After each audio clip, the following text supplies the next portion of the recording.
Hello students. Now we are starting new topic, that is eighth topic, sound. Marks allotted for this topic are 5 and maximum marks are 7. आता तुम्हाला इथं हा प्रश्न पडला असणार आहे की पहिल्या टॉपिक नंतर डायरेक्ट 8वा टॉपिक कसं काय चालू केला ठिकाणी, जेवढी हनुमानवडी कामं आहे पहिल्या टॉपिकवरून डायरेक्ट 8व्या टॉपिकवरच. ह्याची दोन कारण आहेत. पहिलं एक कारण असं आहे की हा टॉपिकचा बराचसा भाग तुम्ही 9वी 10वीमध्ये शिकलेला. हा पहिला त्याचं कारण आहे. दुसरं कारण असं आहे की हा जो टॉपिक आहे ह्याच्या आधीचे जे टॉपिक्स आहेत म्हणजे दुसरा, तिसरा, चौथा, पाचवा, सहावा आणि सातवा, तर हे मधले जे 6 टॉपिक्स आणि हा 8वा टॉपिक ह्यांचा काही एकमेकांशी संबंध नाही. हा टॉपिक पूर्णपणे स्वतंत्र टॉपिक आहे. मागच्या टॉपिक्सवर हा चॅप्टर काही अवलंबून नाही ठिकाणी. त्यामुळे मागचे टॉपिक्स तुम्ही शिकलात किंवा नाही शिकलात काय त्याच्यावर त्याचा इफेक्ट या टॉपिकवर होणार नाही या ठिकाणी. Total it is independent upon the last 6 chapters. म्हणून आपण हा डायरेक्ट 8वा टॉपिक निवडला या ठिकाणी. आता साऊंडविषयी किंवा व्हेव्जविषयी तुम्ही 9वीला आणि 10वीला बऱ्याच काही गोष्टी तुम्ही शिकलात. म्हणजे what is mean by wave, how wave is generated, wave म्हणजे काय, व्हेव कसा निर्माण होतो हे तुम्हाला माहिती आहे या ठिकाणी. तुम्ही कोणतं एक्झाम्पल स्टडी केलं, that wave form on the water surface. म्हणजे ज्यावेळेस एखादं पाणी का असतं अतिशय स्टील शांत असतं आणि ते मोशनमध्ये नसतं, शांत स्थिर असतं. उदाहरणार्थ टँकमधलं पाणी घेतलं, so in that case the water surface is undisturb. पाण्याचा जो सरफेस असतो it is undisturb, it is at rest position. आणि जर समजा तुम्ही ह्या पाण्याच्या सरफेसवर एखादा छोटासा एखादा ऑब्जेक्ट तुम्ही जर ड्रॉप केला, तर ज्या पॉईंटला तुम्ही किंवा ज्या पार्टिकलच्या ठिकाणी तुम्ही ऑब्जेक्ट ड्रॉप करता तिथला पार्टिकल का होतो, हा डिस्टर्ब होतो. It start moving up and down, म्हणजे इट स्टार्ट ऑसिलेटरी मोशन. तो काय करतो मग ऑसिलेटरी मोशनमध्ये सुरू करतो किंवा इट स्टार्ट टू व्हायब्रेटरी मोशनमध्ये येतो या ठिकाणी. आता हा जो पहिला पार्टिकल जो तुम्ही जर डिस्टर्ब झाला आहे, स्टार्ट ऑसिलेटिंग, तो फक्त एकच पार्टिकल फक्त व्हायब्रेट होत नाही किंवा ऑसिलेट होत नाही. तो पार्टिकल काय करतो, it gives part of its energy. त्याची तो एनर्जी काय करतो, नेबरिंग पार्टिकलला ट्रान्सफर करतो. म्हणजे हा जर पार्टिकल समजा इथं असं असेल तर नेबरिंग पार्टिकलला तो काय करतो, त्याची एनर्जी ट्रान्सफर करतो. आणि after that the neighbouring particle also start oscillating किंवा व्हायब्रेटिंग. ते सुद्धा काय होतात, मग डिस्टर्ब होतात. Thus energy is transferred from one particle to another and after receiving the energy प्राप्त केल्यानंतर द पार्टिकल स्टार्ट व्हायब्रेटिंग. त्यामुळे सुरुवातीला आपण एकच जो पार्टिकल सुरुवातीला आपण जो डिस्टर्ब केला होता, समजा त्याला आपण ओ नाव देऊ. So this disturbances are now carried through this medium. इथं मीडियम कोणत्या ठिकाणी, water. So such disturbances which travel through the medium are called as the waves. Now थोडक्यात काय, मग waves कसे जनरेट होतात, when any particle of a medium is disturbed and when these disturbances travel through the medium then the waves are generated. आता मंदिरामध्ये bell असते, ज्यावेळेस आपण बेल रिंग करतो त्यावेळेस का असतो, त्या बेलचा जो जार असतो तो जार का होतो, it starts vibrating. And due to the vibration of that jar the surrounding air, त्याच्या जारच्या भोवती जे एअर असते surrounding air, that also start vibrating. आणि when such disturbances in air they reach our ear, ज्यावेळेस ते आपल्या कानापर्यंत येते, then we hear the sound, त्यावेळेस आपल्याला तो आवाज ऐकू येतो. ह्या ठिकाणी मीडियम कोणतं आहे, मग एअर किंवा जार पण म्हणता येईल. आणि जार त्याला सराउंडिंग त्याला ॲडजस्टंट मीडियम कोणतं आहे, air. So when these disturbances travel through the air and when they reach our ear, we have a sensation of sound. थोडक्यात काय आपण काय म्हणतो, पिन ड्रॉप सायलेन्स. याचा अर्थ काय, जर एखादी पिन जरी ड्रॉप झाली तरी आपल्या कानापर्यंत आवाज येतो. पिन ड्रॉप झाल्यानंतर आवाज काय येतो, पिन स्टार्ट व्हायब्रेटिंग, पिन काय होते, व्हायब्रेट होते. And due to the vibration the waves are generated in the surrounding air. थोडक्यात वेव्ह कधी जनरेट होतात, मग when any particle of a medium vibrate or oscillate then the waves are generated in that medium. आता हे सगळं आपलं discussion आहे कशाविषयी, हे this is about the mechanical waves. आता मग तुम्ही गेल्या वर्षी बघितले मेकॅनिकल वेव्हचे 2 प्रकार आहेत. कोणकोणते, transfers wave and longitudinal waves. Longitudinal आणि ट्रान्सफर्स वेव्ह हे जे 2 जे क्लासेस आहेत ह्याचे, हे जे क्लासिफिकेशन कशाच्या बेसवर केलं आपण, how the particles of medium vibrate with respect to direction of propagation of wave. In longitudinal wave, the particles of medium vibrate parallel to the direction of propagation of wave, and in transverse wave, particle of the medium vibrate perpendicular to the direction of propagation of wave. मग तुम्ही मागच्या स्टँडर्डमध्ये हे पण बघितलं की sound waves कोणत्या प्रकारचे waves आहेत, लॉन्जिट्युडिनल का ट्रान्सव्हर्स वेव्ह. कोणत्या प्रकारचे मग sound waves are longitudinal in nature, हे पण तुम्ही बघितलं या ठिकाणी. नंतर आपण हे पण बघितलं for mechanical wave the medium is necessary to transfer from किंवा to propagate from one point to another. थोडक्यात मेकॅनिकल वेव्हची काय डेफिनेशन आपल्या इथं खाली बघायचं आहे. मेकॅनिकल वेव्हची काय डेफिनेशन आहे, the waves which required medium for their propagation from one point to another. आता साऊंड वेव्हज हे मेकॅनिकल वेव्हज आहेत का नाहीत, आहे. Sound waves are the mechanical waves, म्हणजे for propagation of sound wave the medium is necessary. Therefore sound wave cannot be travel through vacuum, हे पण तुम्ही बघितलं. तुम्हाला तशी ॲक्टिव्हिटी पण होते या ठिकाणी. नंतर तुम्ही काय बघितलं अजून ह्याच्यामध्ये मागच्या स्टँडर्डमध्ये, that echo also reverberation. Echo म्हणजे काय, it is a reflected sound. When a reflected sound is clearly heard then that is called as a eco.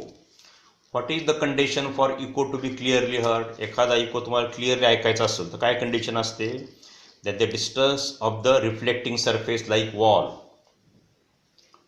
Should be equal or greater than 17 metre. तर तुम्हाला जर eco जर तुम्हाला reflected sound जर तुम्हाला clearly ऐकायचं असेल तर सोर्स ऑफ साऊंडपासून रिफ्लेक्टिंग सरफेसचं डिस्टन्स हे कमीत कमी 17 मीटर असणं आवश्यक आहे, हे तुम्ही बघितलं. आणि if distance is less than that काय होतं, मग वी हिअर मल्टिपल्स साऊंड. आपल्याला काय होतं, मग मल्टिपल साऊंड नोट्स ऐकू येतात ह्या ठिकाणी. आणि हे जे मल्टिपल रिफ्लेक्टेड साऊंड नोट असतात they mix with the original sound. ते काय करतात, ओरिजिनल साऊंड बरोबर मिक्स होतात आणि अशा वेळेस आपल्याला क्लिअर साऊंड ऐकू येत नाही.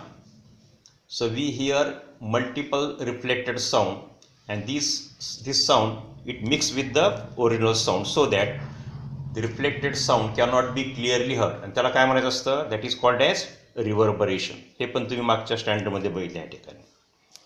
मग ह्या टॉपिकमध्ये आपल्याला यावर्षी आपल्याला काय शिकायचं आहे, we have to study the types of waves, different types of waves, then the common properties of waves. वेव्हसाठी जे कॉमन प्रॉपर्टीज किंवा टर्मिनॉलॉजी काही टर्म्स आहेत रिलेटेड टू वेव्ह ते आपल्याला स्टडी करायचं आहे.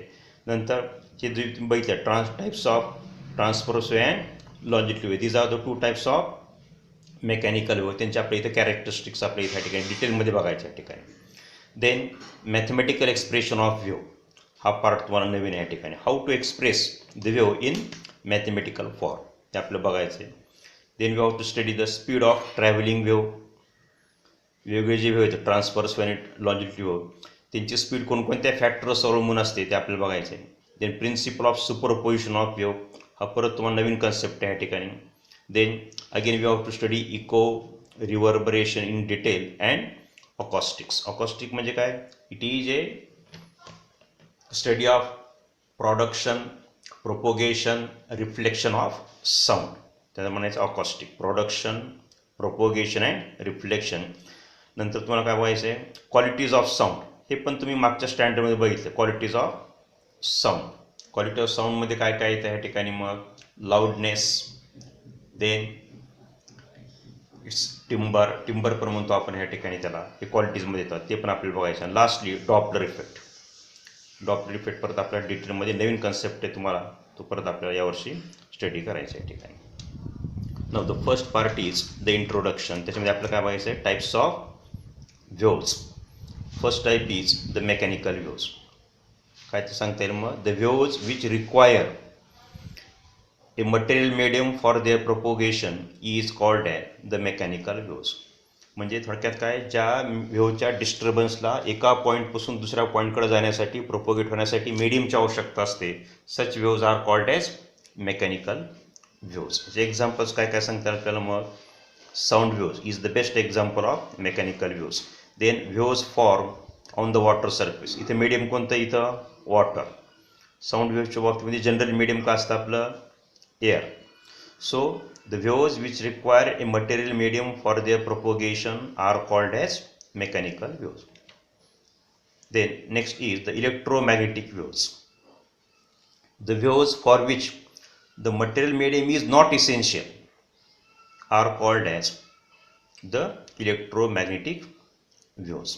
मी तर काय म्हणतो, नॉट इसेन्शियल म्हणजे आवश्यकच आहे असं काही नाही, असेल तरी चालतं किंवा नसेल तरी चालतं. Therefore electromagnetic wave can travel through the vacuum as well as in any other medium असेल तरी चालतं किंवा नसेल तरी चालतं. इथं जसं मीडियम आवश्यक आहे इथं, तसं इथं काही कंडिशन नाही, not essential. Such waves are called as electromagnetic waves, and the best example is the light waves, x-rays, ultraviolet waves. These are the electromagnetic waves, and we have to study the electromagnetic wave in detail in 13th topic. 13वा टॉपिकमध्ये तुम्हाला electromagnetic वेव्हचा डिटेलमध्ये study करायची. Next type of wave is the matter waves. हे पण तुम्हाला 12वीला study करायचं या ठिकाणी. हे सगळं काय म्हणतात, एनी मुव्हिंग ऑब्जेक्ट, कोणताही ऑब्जेक्ट जेव्हा मोशनमध्ये असतो then it emit the waves. ज्यावेळेस कुठलाही ऑब्जेक्ट हा मोशनमध्ये असतो, गतीमध्ये असतो, तेव्हा तो वेव्ह काय करतो, इमिट करतो, बाहेर टाकतो. आणि such waves are called as matter waves. Any moving object emit waves, and such waves associated with a moving object are called as matter waves.